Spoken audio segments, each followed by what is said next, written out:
Good morning everyone, welcome to Edupedia. তোমাদের প্রত্যেক দিনের ডেলি কারেন্ট অ্যাফেয়ার্স তোমরা প্রত্যেক দিন সকাল 8:30টায় পাবে। যে কারেন্ট অ্যাফেয়ার্সগুলো তোমাদের সমস্ত পরীক্ষা, SSC, railway, state exam, banking, এই সমস্ত পরীক্ষার জন্য কিন্তু তোমাদের কাজে লাগবে এবং পুরোটাই তোমাদেরকে বাংলায় তোমাদের সুবিধার্থে করে এই কারেন্ট অ্যাফেয়ার্স পোর্শনটা করানো হচ্ছে এবং উইথ এক্সপ্লেনেশন। তোমরা প্রত্যেক দিন সন্ধেবেলা 8টায় জিকে ক্লাস পাবে এবং এরপরে আর একটা ক্লাস পাবে। সেই টাইমটা তোমাদের আমি জানিয়ে দেবো নেক্সট উইক থেকে, সন্ধেবেলা 9টা বা 9:30 থেকে। এটা পুরোপুরি রেলওয়ে স্পেশাল ক্লাস চলবে, এটা সমস্ত পরীক্ষার জন্য জিকে, এবং 9টা 9:30 থেকে স্পেশাল ক্লাস। কারণ তোমরা জানো যে রেলের আপকামিং নোটিফিকেশান ক্যালেন্ডারগুলো দিয়ে দিয়েছে রেলওয়ে। তো রেলওয়ে স্পেশাল ক্লাস তোমাদের প্রত্যেক দিন চলবে সোম থেকে শুক্র। ওকে, সোম থেকে শুক্র এই দুটো ক্লাস চলবে এবং কারেন্ট অ্যাফেয়ার্স সোম থেকে শনি, আর মানডে টু স্যাটারডে। তো আজকের কারেন্ট অ্যাফেয়ার্স আমরা দেখে নিই। খেলো ইন্ডিয়া উইন্টার গেমস 2026-এ মেডেল তালিকায় প্রথম স্থান কে অধিকার করেছে? হিমাচল প্রদেশ, লাদাখ, ভারতীয় সেনা, জম্মু কাশ্মীর। এটাতে প্রথম স্থান অধিকার করেছে ভারতীয় সেনা। ঠিক আছে, ভারতীয় সেনা মোট 23টা পদক পেয়েছে, 9টা সোনা, 6টা সিলভার এবং 8টা ব্রোঞ্জ, এবং তৃতীয়বারের মতো টানা তৃতীয়বার পরপর 3বার মেডেল ট্যালিতে শীর্ষে রয়েছে। হিমাচল প্রদেশ দ্বিতীয় স্থানে 14টা পদক পেয়েছে এবং জম্মু কাশ্মীরে এটা আয়োজিত হয়েছিল। জম্মু কাশ্মীর মোট পদক পেয়েছে 4টে। ঠিক আছে, থার্ড স্থানে রয়েছে তোমার হরিয়ানা। ঠিক আছে, এবছর প্রায় 1,000 জন অ্যাথলিট এই ইভেন্টে অংশগ্রহণ করেন। প্রথমবারের মতো ফিগার স্কেটিং উইন্টার গেমসে অন্তর্ভুক্ত করা হয়েছে। খেলো ইন্ডিয়া কর্মসূচির আওতায় বিভিন্ন প্রতিযোগিতা আয়োজিত হয়, যেমন খেলো ইন্ডিয়া ইউথ গেমস 2018 সালে শুরু হয়েছিল, খেলো ইন্ডিয়া ইউনিভার্সিটি গেমস 2020, খেলো ইন্ডিয়া উইন্টার গেমস এটাও 2020, এবং খেলো ইন্ডিয়া প্যারা গেমস এটা 2023 সালে শুরু হয়েছিল।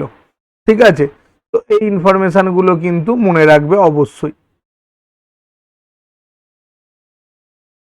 আচ্ছা, এখানে কয়েকটা ইনফরমেশন একটু আরো বলে রাখি যে খেলো ইন্ডিয়া উইন্টার গেমস যেটা হয়েছে এই রিলেটেড, এটা দুটো ফেজে হয়েছিল। ঠিক আছে, এটা ফেজ 1-এ যেটা হয়েছিল সেটা হয়েছিল 20 থেকে 26শে জানুয়ারি। 20 থেকে 26শে জানুয়ারি এটা কোথায় হয়েছিল? লেহেতে হয়েছিল। এবং ফেজ 2 যেটা হয়েছে সেটা হচ্ছে 23 থেকে 26 ফেব্রুয়ারিতে। ঠিক আছে, এবং এটা হয়েছে কোথায়? গুলমার্গে হয়েছে। এই ইনফরমেশনটাও কিন্তু অবশ্যই মনে রাখবে। ফার্স্ট ফেজটা হচ্ছে লেতে, সেকেন্ড ফেজটা হচ্ছে ফেজ 2টা হচ্ছে গুলমার্গ। ওকে, পরের প্রশ্ন কি? ন্যাশনাল সায়েন্স ডে 2026-এর থিম কি? বিকশিত ভারতের জন্য স্বদেশী প্রযুক্তি, বিজ্ঞানের মাধ্যমে বৈশ্বিক নেতৃত্ব, বিজ্ঞানের নারী, বিকশিত ভারত গঠনের প্রেরণা, টেকসই ভবিষ্যতের জন্য বিজ্ঞান। সঠিক উত্তর কি? বিজ্ঞানে নারী, বিকশিত ভারত গঠনে প্রেরণা। ওকে, ওমেন ইন সায়েন্স ক্যাটালাইজিং বিকশিত ভারত, যেটা আমি ইংরেজিতে তোমাদের পরে বলে দিচ্ছি, এটাতে তোমাদের সুবিধা হয়। ওমেন ইন সায়েন্স ক্যাটালাইজিং বিকশিত ভারত। প্রতি বছর 28শে ফেব্রুয়ারি ন্যাশনাল সায়েন্স ডে পালিত হয়। একই দিনে 28শে ফেব্রুয়ারি 1928 সালে সিভি রমন এফেক্টের আবিষ্কার করেছিলেন এবং এর জন্য 1930 সালে নোবেল প্রাইজ লাভ করেছিলেন, যা বিজ্ঞান ক্ষেত্রে ভারতের প্রথম নোবেল পুরস্কার ছিল। ঠিক আছে, এবং ন্যাশনাল সায়েন্স ডে প্রথম আমাদের শুরু হয় কবে থেকে? 1986 সাল থেকে। ওকে, 1986 সাল থেকে এটা শুরু হয়েছিল এবং মানে ভারত সরকার এটাকে অফিসিয়ালি বলেছিল, আর 1987 সালে এটা প্রথম পালিত হয়। ঠিক আছে, ওকে।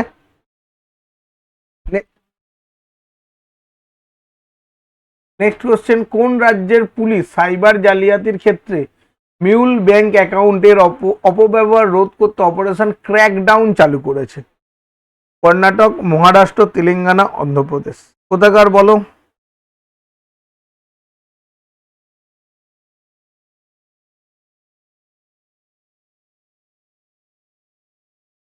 সঠিক উত্তর তেলেঙ্গানা।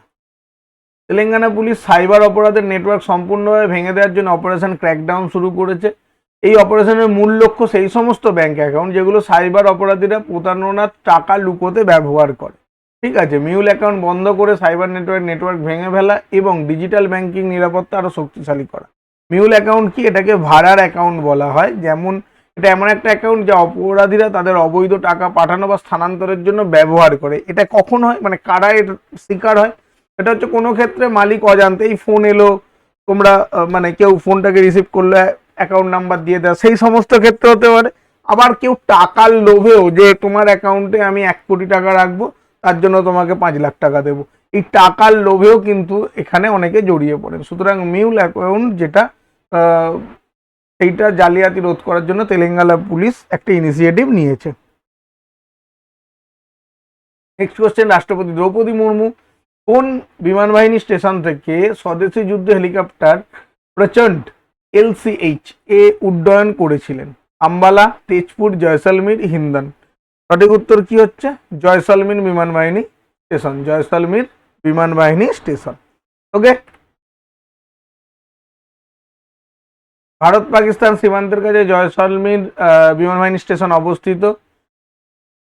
প্রচন্ডে উড্ডয়ন করা প্রথম দেশের রাষ্ট্রপতি হচ্ছেন আমাদের রাষ্ট্রপতি শ্রীমতী দ্রৌপদী মুর্মু।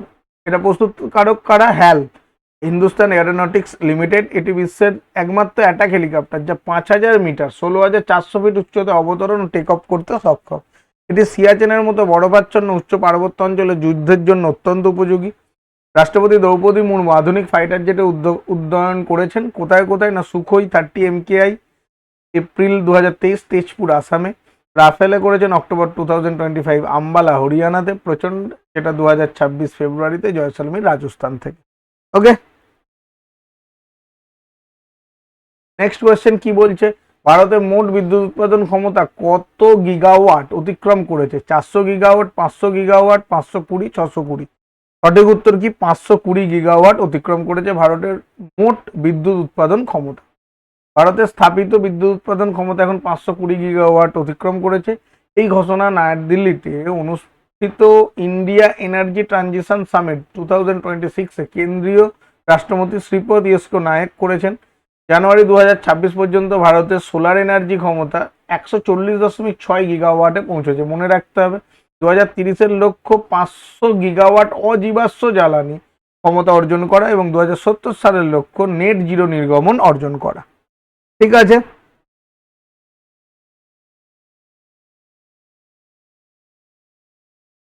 ভারতীয় বায়ুসেনার সাউদার্ন এয়ার কমান্ড দ্বারা পরিচালিত যৌথ মহড়া কালেরি লিপ কোথায় অনুষ্ঠিত হয়েছে?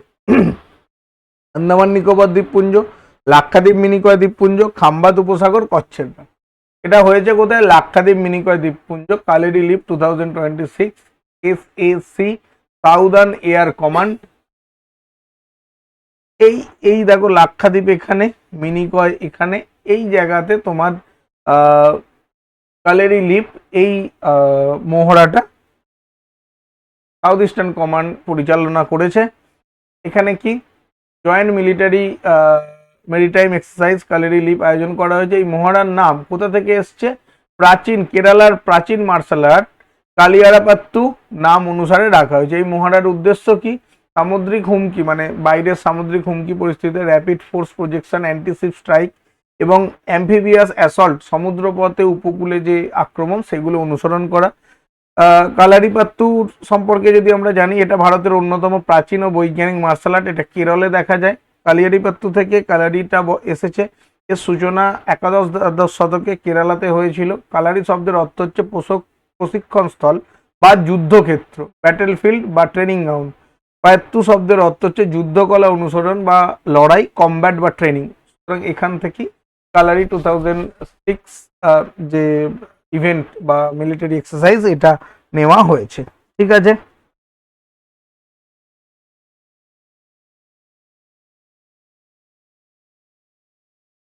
সাউদার্ন এয়ার কমান্ড সম্পর্কে যদি আমরা জানি, এটা স্ট্যাবলিশ হয়েছিল 1984 খ্রিস্টাব্দে।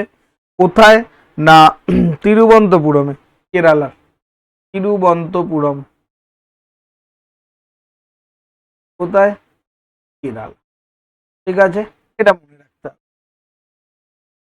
জলশক্তি মন্ত্রক দ্বারা জল মহোৎসব কবে আয়োজিত হয়েছে? 1 থেকে 5 মার্চ, 5 থেকে হবে 5 থেকে 20 মার্চ, 8 থেকে 22 মার্চ এবং 10 থেকে 25 মার্চ। কোনটা সঠিক? সঠিক উত্তর হচ্ছে 8 থেকে 22 মার্চে জল মহোৎসব আয়োজিত হবে। এটা সারা দেশব্যাপী পালিত হবে। জল মহোৎসবের প্রধান উদ্দেশ্য হলো জল সংরক্ষণকে একটি গণ আন্দোলনে পরিণত করে এবং গ্রাম পঞ্চায়েত জন অংশগ্রহণের মাধ্যমে প্রতিটি ঘরে নিরাপদ পানীয় জলে নিরবচ্ছিন্ন সরবরাহ নিশ্চিত করা। জল জীবন মিশন এর উদ্দেশ্য কি? প্রতিটি গ্রামের ঘরে বিশুদ্ধ পানীয় জল পৌঁছে দেয় এবং গ্রামবাসীদের এর রক্ষণাবেক্ষণের সঙ্গে যুক্ত। সূচনা কবে শুরু হয়েছিল? 2019 সালের 15ই আগস্ট প্রধানমন্ত্রী নরেন্দ্র মোদী এটা সূচনা করেন, জল জীবন মিশন। পরের প্রশ্ন কি বলছে? সিবিডিসি ভিত্তিক খাদ্য ভর্তুকি কোন প্রকল্পের অধীনে চালু হয়েছে? পিএম কিষান, PMGKY, PMJDY, PMAY। সঠিক উত্তর কি? PMGKAY। ওকে। সিবিডিসি ভিত্তিক খাদ্য ভর্তুকি। ভারত সরকার পন্ডিচেরিতে সিবিডিসি ভিত্তিক ফুড সাবসিডি চালু করেছে। এটি একটি পাইলট প্রকল্প যা প্রধানমন্ত্রী গরিব কল্যাণ অন্ন যোজনা PMGKAY এর অধীনে শুরু হয়েছে।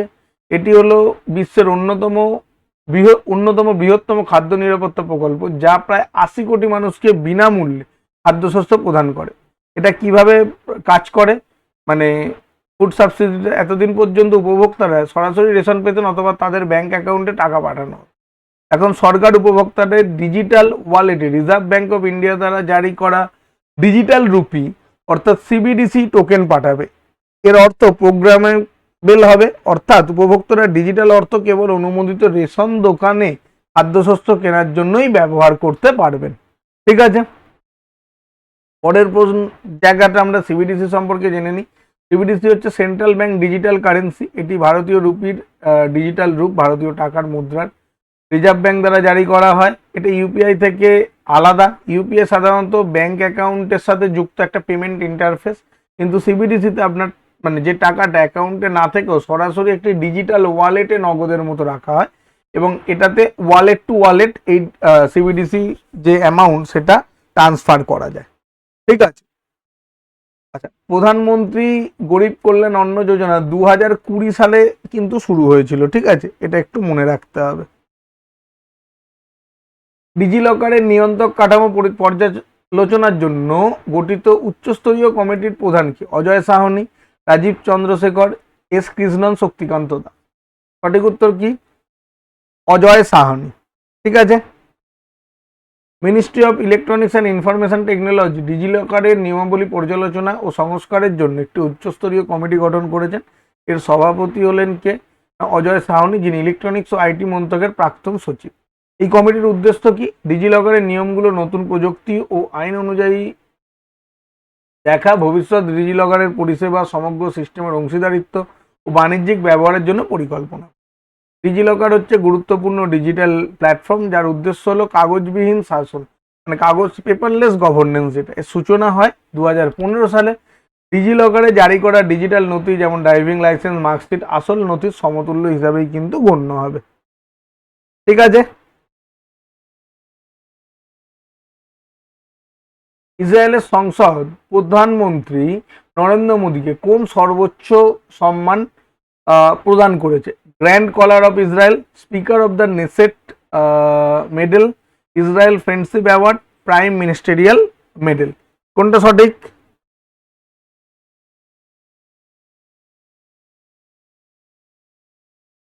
Speaker of the Knesset medal. ইসরায়েলের রাজধানীটা জেনে রাখো, জেরুজালেম। ইসরায়েলি সেকেল হচ্ছে ইসরায়েলের মুদ্রা। এখন পরিস্থিতি ইসরায়েল ইরান, যে কারণে আমি তোমাদের এটা দিয়েছি, ইসরায়েল এবং ইরান, ঠিক আছে, একটা প্রচন্ড পরিমাণে লড়াই চলছে, তোমরা সবাই জানো খামেইনির মৃত্যুর পর। তো উভয়কে কিন্তু অ্যাটাক করছে, ঠিক আছে এখন পরিস্থিতি। এবং যে কারণে হরমুজ প্রণালীও বন্ধ করে দিয়েছে ইরান। হরমুজ প্রণালী বন্ধ করার ফলে জ্বালানি তেল যেটা আসার কথা মানে ভারতবর্ষে, সেটা কিন্তু যেহেতু আনাটা একটু মানে কঠিন, সময় সাপেক্ষ হয়ে যাবে। প্রধানমন্ত্রী নরেন্দ্র মোদী ইসরায়েলের সর্বোচ্চ সম্মান speaker of the Knesset medal প্রদান করেছে। এখানে নেসেট বানানটা, পার্লামেন্টের নেসেট বানানটা একটু লক্ষ্য করবে, KNESSET, কিন্তু উচ্চারণ হয় নেসেট, ঠিক আছে। Speaker of the Knesset medal এই প্রথম কোনো বিশ্ব নেতাকে প্রদান করা হয়েছে এবং প্রধানমন্ত্রী নরেন্দ্র মোদী এর প্রথম প্রাপক। তিনি এই সম্মানপ্রাপ্ত প্রথম ভারতীয় প্রধানমন্ত্রী। ইসরায়েলি সংসদ নেসেট এর স্পিকার হলেন আমির ওহানা, ঠিক আছে, মনে রাখবে। এবং তোমাদের ইসরায়েলের কারেন্সি সেকেল এবং ইসরায়েলের ক্যাপিটাল হচ্ছে জেরুজালেম, ঠিক আছে। তো এই ছিল তোমাদের আজকের কারেন্ট অ্যাফেয়ার্স। যে কারেন্ট অ্যাফেয়ার্সের ক্লাস তোমরা প্রত্যেক সোম থেকে শনি কিন্তু পাবে সকালবেলা 8:30টার সময়, এবং রাত্রে জিকে পাবে সোম থেকে শুক্র 8টার সময়, এবং আরও একটা এক্সট্রা ক্লাস নেক্সট উইক থেকে অ্যাড হবে 9টা বা 9:30, টাইমটা তোমাদের অবশ্যই জানিয়ে দেবে। Thank you.